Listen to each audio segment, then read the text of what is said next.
Okay, week 3. Week 3.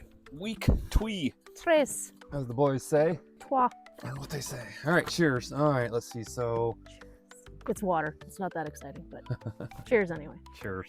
Hello, all you beautiful humans. Welcome to the Curious Compass. With Tom and Karen.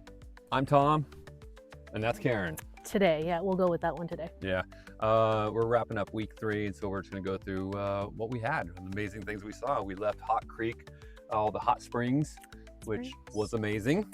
That was a lot of fun, and then we headed, Or west, off into the hills, like literally right across 395 was Convict Lake. Convict Lake is a beautiful lake that goes way back. It was convicts, a bunch of escapee prisoners, like 200 left and 13 made it or something like that. Yeah, very far, like from Sacramento or something, wasn't it? Or yeah, it was 200 miles. Actually, 200 miles, now yeah. that I remember. On horses, running, and that's where they found them. It's beautiful, though. Yes. It's a stunning lake, crystal clear. It was a 3.2 mile hike, 2.5 hours around the lake. Good morning. Morning. Karen and I are just left the something springs, hot springs, and we're at Convict Lake. Gonna walk around the little lake. Jesus. Walk across that log, but not down this bridge. Side of the lake was really pretty. I thought that was the most beautiful part of the lake. Yeah, it had a lot of different textures and views as we walked all the way around it. Yeah, towards the back was a lot of willows. It had that really cute boardwalk that we spent some time on, and then we wandered off into the forest and we saw the paper wasp. I believe so, yeah. Yeah, very delicate, amazing. I really wanted to get closer to it, but I don't like wasps. I think it was vacated, but still, you don't necessarily have to take the risk. Yeah, I wasn't going to take the chance. After that, we headed to Grant Lakes via the June Lake Loop. So we kind of started at June Lake and just kind of roamed around that little thing. There are 5 lakes in that area. So we did stop at Silver Lake and we did a little wandering around there, picked up some sticks so we could make a little fire. We never actually did. We took some sticks for a drive with us. Grant Lake's a beautiful lake. There's nobody around it. June Lake, Silver Lake, all those other lakes all have people living there, businesses, restaurants, etc., etc. There's nothing around Grant Lake. Grant Lake had one marina, but it was closed for the season. Which, FYI, everything up there is almost closed also for the season. Yeah, pretty much. We set up camp and we ran across 2 jeepers that we had seen at the Hot Creek section, and we were catching up and telling them about how beautiful the campground at the end of the road was as you work your way around the lake, and just crazy. Well, apparently they went and scouted it, jumped in their trucks, and drove over there. Yep.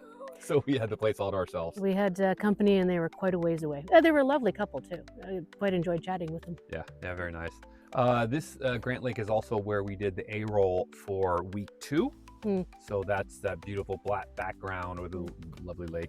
It looked like a green screen. Like when I watched it later, I thought we totally looked superimposed or with a green screen behind it, but that was real. It was incredible. Yeah, very beautiful, very quiet. There was a little road, but not much noise. The next day we got up and we decided to go to lunch. Jasion Green had told us about the brewery down there and about the Hawaiian taco truck.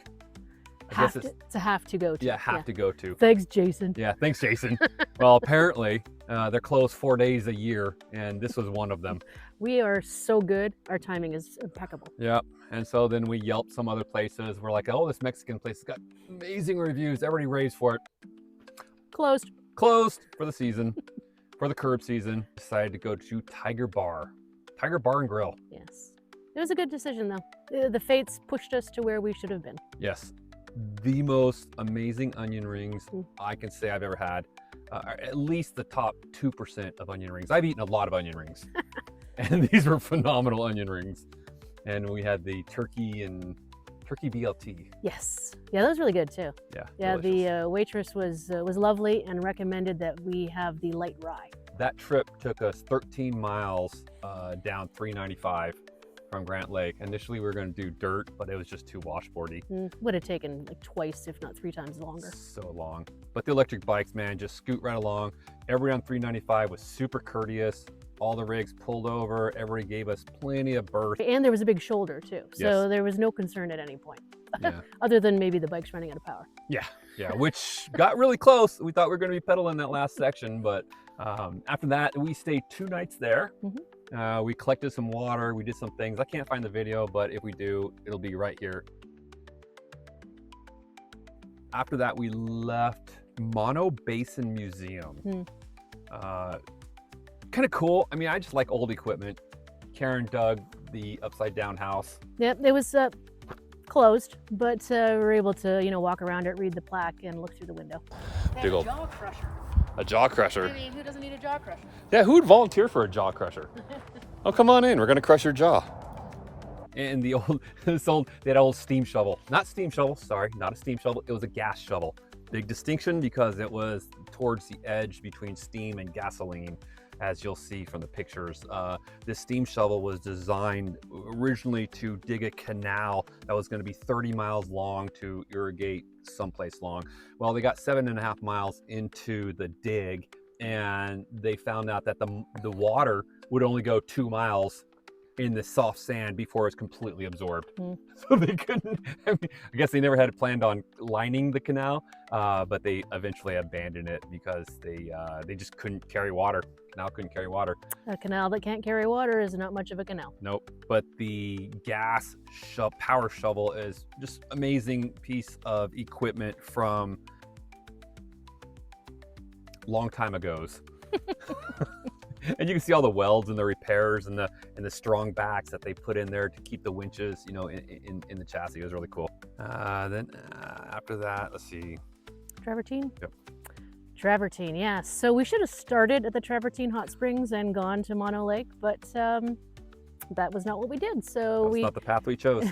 we popped into Travertine, and it is a beautiful area, and there is a Travertine quarry there, which was kind of cool. But the springs, there were 2 tubs that you could use. The first one right by the parking lot, and then the one called the last tub. Yeah. So we tried both, and I think there's a few more there, but they're not. You wouldn't use official. Yeah, they're not official ones. The top one, it has a very interesting spine that feeds the tub. So like where the springs came out and just kind of built a ridge line where it's got a very narrow groove in the top of it. Doesn't look natural, but I guess it is. And then it feeds 3 separate tubs. Lukewarm, lots of people. A lot of silt at the bottom. Yeah, a lot of silt. You couldn't see the bottom of it. Some of the photos you'll see on the internet, I don't know, but they show blue waters. These were definitely not blue waters. But the interesting also that Travertine mines were actually running between 1894 and 1970. The original San Francisco City Hall was lined in the Travertine that was shipped down there. So from that quarry. From that quarry. Oh, that's cool. Yeah, that's where it originated from. After we left those hot spring tubs, lukewarm hot springs, we headed to Mill Creek Canyon. I've camped in this area before. We camped on top, and I asked Karen, do you want views or do you want creeks? She said creeks. She wants to hear the sound of water. Fair enough. We headed that way. We just had the views in Mammoth and a few other places, and I thought we haven't been in the woods in a while, so let's go down into the woods. Yeah. So we found this very nice road, just kind of took us all the way down to it's actually a military training area as well. So we saw 2 people the entire 3 days we were there, 2 nights. We did a hike right off the bat. We parked, set up, leveled out. And then we decided to do a hike up the ridge to see the sunset. This was 45 degrees if it was 5 degrees. Yeah. Always go up. It's always a good idea to go straight up. Yep, straight up. Missed the sunset, but that's okay. It was still kind of fun just looking around. And you see some videos of us coming down, just sliding down the hill. Right. That was a reference for Rachel, by the way. Rachel, if you're watching, we did a lot of hiking together, and as always, go straight up first. Straight up first. Do the hardest part first. Then the next day, I told Karen, I'm gonna go out for a little hike. I'm gonna see where this road leads to. I'll be back in a few hours. 6 hours later, I come wandering into camp. I tried to send her a message, but I could get connection because I was way up high. She couldn't get connection where she was down low. So you could take it from there? I was waiting somewhat patiently. I made sure I had the truck keys in case I had to go for a ride somewhere and maybe get a connection, and debating whether I should start wandering off into the darkening forest to see if I could find him. I decided not to do that. And yeah, and then just waited and thought, I guess my options are limited. I will have to pick one in maybe about an hour. Yeah. And honestly, it's totally my fault.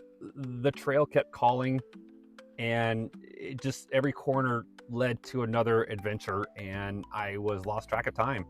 And once I got to the pinnacle of the hike, I was like, oh crap, I'm never going to make it back in time to let her know that I'm not dead. It gets dark so early too. I mean, it's dark by what, 5:30, and we're in the forest, and it was pretty dense with trees, so it was getting darker even faster. So yeah, it was would have had a little more time to play with had it been July. Yeah, and my selfishness, that won't happen again. I will advise her that. Yeah, right, it won't. I will advise her I'll be home probably before dinner, and that'll be the target. If there's any way to get him to respond, it's offer food, I guess. Yeah, the dinner bell will always get me rolling. And the threat that next time I will wait until a half an hour before you're supposed to come home and leave. Yeah, because you never want to come home to an empty camp. Then we left camp and we headed to Minden to see our good friend Jason Green. He had invited us into his home, along with a few other people too. Yeah, it was nice. It was a nice visit. It was very generous of him. Yep. Thank you, Jason, again. It was a fantastic evening, yeah. And it was great to meet everybody else there too. Lovely dinner. He does an amazing Brussels sprouts. Oh yeah. And the smoked tri-tips. Tri-tip. And we that garlic bread was awesome. Yep. And potatoes were there. Yeah, they did the open face kind of stuff. Oh yeah. Yeah. Yeah, she's getting hungry. It's getting close to dinner time. Yeah. Alicia and Kobe were there. They gave us some great advice on wandering nomad style. Mm-hmm. They live a nomad existence, going from automobile show to automobile show. They sell tire right as their business, and so they it was some good information that we were able to pick their brains from. Had a great chat with Alicia, and she provided a lot of interesting information from, I don't know, Texas over, because things do change quite a bit once you leave the West Coast. Yeah. But the best part of it was we got to do a little podcast with Jason and Chris. Yeah, that was a ton of fun. Wheeling Wine and Whiskey podcast. We've been to a couple other podcasts, Barrett Lake, a couple other things, but this is the first time we were the focus of attention. We were the focus. Yeah, I know. They get to pay attention. They like us. They really like us. Nobody said that. No, I know. That's in my head. It's in my head. Oh, look at the sunrise. We'll put a link to the podcast. Right here? Here or here or here. I'm not 100% sure how all of YouTube works yet, so we'll get that done.